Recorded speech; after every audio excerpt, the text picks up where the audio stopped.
हाय, आप सबका वेलकम है मेरे चैनल पे। और आज हम पढ़ेंगे बिग 5 पर्सनैलिटी ट्रेट्स, जिसे हम ओशियन मॉडल भी कहते हैं। ठीक है, आपके एग्जाम में ये लिखा हुआ पूछा जाता है। ठीक है, ओशियन मॉडल। ठीक है, ये personality trait, big 5 personality trait personality की थ्योरी के अंडर ही आता है। ठीक है, तो चलिए हम स्टार्ट करते हैं। ये हिस्ट्री मैंने दिया आपके पढ़ने के लिए। अगर आप MBA के स्टूडेंट हैं, ठीक है, MBA के स्टूडेंट हैं तो आपके लिए इम्पॉर्टेंट है। आप इसको पढ़ेंगे और आंसर लिखेंगे तो आपके लिए एक अच्छा सा आंसर तैयार हो जाएगा, आपको अच्छे मार्क्स मिलेंगे। जो भी बच्चे कंपटीशन की प्रिपरेशन कर रहे हैं उनके लिए यहाँ तक की स्लाइड उतनी इम्पॉर्टेंट नहीं है।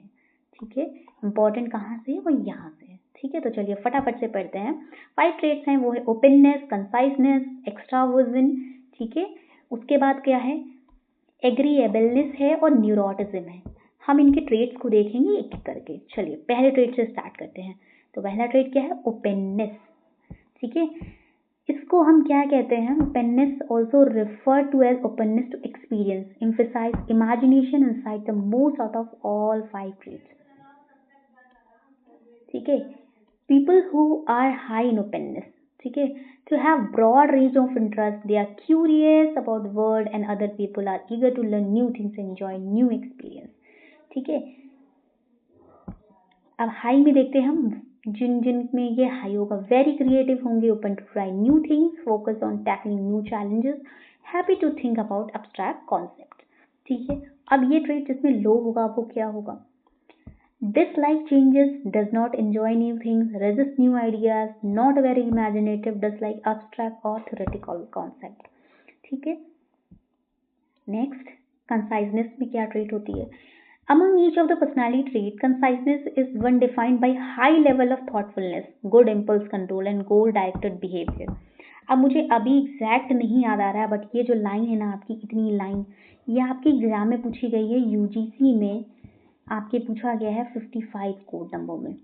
ठीक है, जो कि लेबर वेलफेयर का पेपर होता है, मुझे एग्जैक्ट नहीं याद आ रहा, but I think it was asked in 2021 और 2022 समथिंग। वहाँ पे आप जाके एक काम करो, आप इसे चेक कर लेना, और ऐसे ही क्वेश्चन पूछे जाते हैं। ठीक है, आपको पूरा लाइन ये स्टेटमेंट दिया होगा, आपको बताना पड़ेगा ट्रेट को देख के। ऐसा स्टेटमेंट दिया होगा, आपको आइडेंटिफाई क्या ये कॉन्साइसनेस का ट्रेट है, एक्सट्रोवर्जन का ट्रेट है, ओपननेस है, क्या है, ये आपको बताना पड़ेगा।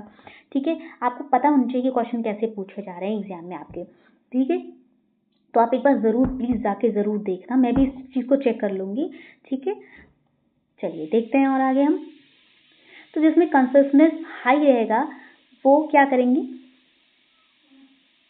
Spend time preparing, finish important task right away, pay attention in detail. ठीक है, enjoy having a set schedule. और जिसमें लो होगा, मतलब जितनी अच्छी चीज़ें हैं वो हाई में, और लो dislike structure and schedules, make mess and don't take care of things, fail to return things or put them back where they belong, procrastinate। तो यहाँ पे बहुत इंपॉर्टेंट आधी चीज़ें कहाँ से, जब हम प्रोकास्टिनेट करते तभी तो शुरू होती है ना। ठीक है, तो यहाँ पे सबसे इंपॉर्टेंट टास्क क्या है कि जिनमें ये लोग वो प्रोकास्टिनेट बहुत करेंगे, फेल टू कंप्लीट। अब ये रहेगा तो ऑब्वियसली असाइन टास्क, जो टास्क है वो तो फेल ही होगा ना, वो कहाँ से होने वाला है। तो ये ट्रेट्स देखे जाते हैं जिनमें ये लो होता है। ठीक है, कंसाइज लो। अब आता है एक्स्ट्रावर्जन या एक्सट्रोवर्जन हम कह सकते हैं। ठीक है, it's a personality trait characterised by excitability, sociability, talkativeness, assertiveness, high amount of emotional experience. ये जो स्टेटमेंट है आप प्लीज इन पे ध्यान दीजिएगा, एक एक लाइन बहुत जरूरी है आपके लिए, क्योंकि ये आपके एग्जाम में एग्जैक्ट ऐसे ही पूछी जाती है। ठीक है, आपको आइडेंटिफाई करना पड़ता है कि क्या इस ट्रेट में था, नहीं था। ठीक है, इसलिए मैंने बोला पहले भी आपसे बोला कि आप PYQ जरूर देख लेना। ठीक है, ठीक है, तो अब देखते हैं, people high in extraversion are going tend to gain energy, social situation, being around other people, and feel energized and excited. जिनमें ये लो होता है पर्सनालिटी ट्रेट, वो इंट्रोवर्ट होंगे, tend to be more reserved. आज स्लाइड को पता नहीं क्या हुआ। They have less energy to expend in social setting and social event, can feel draining. Introverts often require a period of solitude and quiet in order to recharge. ठीक है, अब जो हाई में क्या क्या ट्रेट्स होंगे, enjoy being in the center of attention, likes to start conversation, enjoy meeting new people, have a wide circle of friend and acquaintance, find it easy to make new friends। ठीक है, sorry, friends, से things before thinking about them. लो होगा तो prefer solitude, feel exhausted when having socialize a lot, find difficult to start conversation, dislike making small talks, ठीक है, carefully things through before speaking, dislike being the center of attention। जैसे मैं बहुत introvert हूँ, ठीक है, मैं इंट्रोवर्ट हूँ, मुझे प्रेफर नहीं होता सोशल गैदरिंग, या मुझे बहुत फ्रेंड्स बनाना पसंद नहीं है, ठीक है, मैं नहीं कर पाती हूँ ऐसा। तो इस तरीके का ट्रेट हो सकता है, कोई एक्सट्रोवर्ट भी हो सकता है, कोई इंट्रोवर्ट हो सकता है, कोई प्रॉब्लम नहीं, कोई इन बिटवीन भी होता है, ठीक है, ना तो वो इंट्रो होगा ना वो एक्सट्रो होता है, ठीक है। अब एग्रीएबलनेस के ट्रेट को देखते हैं। एग्रीएबलनेस अ पर्सनैलिटी ट्रेट इंक्लूड एट्रीब्यूट जैसे कि ऑल्ट्रिज्म, काइंडनेस, अफेक्शन, ठीक है, अदर प्रो सोशल बिहेवियर्स, ये सब एग्रीएबलनेस वाले ट्रेट के पार्ट हैं। People who are high in agreeableness tend to be more cooperative, while those low in this personality trait tend to be more competitive होंगे, sometime even manipulative भी होंगे, ठीक है। अब हाई की क्या है, has a great deal of interest in other people, care about, वो दूसरों की केयर करेंगे, एम्पैथी होगी, ठीक है, enjoy helping and contributed to the happiness of other people, assist other who are in need help, ठीक है। अब लो होगा तो आप अपोजिट वैसे भी कर सकते हैं, समझ सकते हैं कि लो होगा तो फिर जस्ट अपोजिट हो जाएगा। Take little interest in others, ठीक है, doesn't care about how other people think, has a little interest in other people problem, insult and, ठीक है, बी लिटिल अदर्स, ठीक है, मैनिपुलेट करना। न्यूरोटिज्म, ये भी आपके एग्जाम में पूछा गया है, ठीक है। Neuroticism is personality trait character जो कि सैडनेस, मूडनेस और इमोशनल इंस्टेबिलिटी, स्टेबिलिटी नहीं इनस्टेबिलिटी के बारे में बात कर रहा है।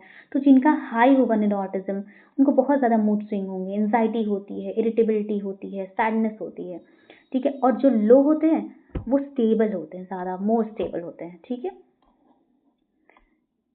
जैसे कि एक्सपीरियंस, हाई में experience lot of stress, worry about many different thing, get कोई भी किसी ने छोटी सी भी बात कही थी तो बहुत अपसेट हो जाएंगे, बहुत ज़्यादा अपसेट हो जाएंगे।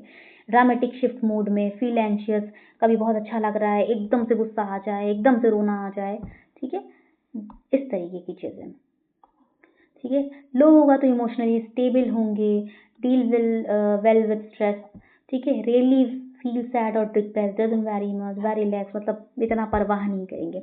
मैंने आपको पांचों ट्रेड बताया, ठीक है, कोशिश करिए डिफाइन करने। अगर आपको कुछ नहीं समझ में आया तो आप मुझसे पूछ सकते हैं, आप मेरा टेलीग्राम ग्रुप ज्वाइन कर सकते हैं, आप मुझे मेल भी कर सकते हैं, मेरा यूट्यूब पे आपको दोनों लिंक्स मिल जाएंगी, ठीक है।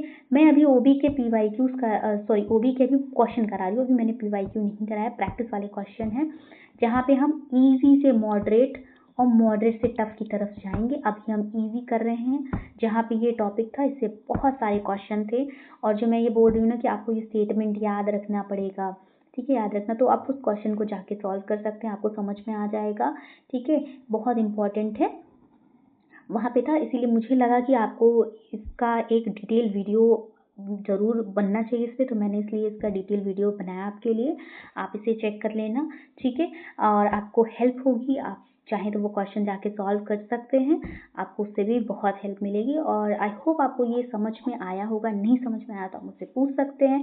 एक बार फिर से रिपीट कर देती हूँ, ये हिस्ट्री है, जो भी बच्चे MBA कर रहे हैं, MBA के बच्चे अगर इन आंसर्स को इस तरीके से हिस्ट्री वगैरह मेंशन करके, इंट्रो वगैरह मेंशन करके लिखेंगे तो उनको बहुत अच्छे मार्क्स मिलेंगे। और अगर आप कंपटीशन की तैयारी कर रहे हैं जैसे UGC नेट वगैरह, HRPSU, तो आपके लिए ये इतना इंपॉर्टेंट नहीं है। यहाँ से आपके लिए हर लाइन बहुत इंपॉर्टेंट है, आप एक एक लाइन को अच्छे से पढ़ लेना, कोई डाउट होता है तो मुझसे ज़रूर पूछ लेना, कोई प्रॉब्लम नहीं, मैं आपका आंसर कर दूंगी, ठीक है। आज के लिए इतना ही, हंसते रहिए, पढ़ते रहिए, मुस्कुराते रहिए।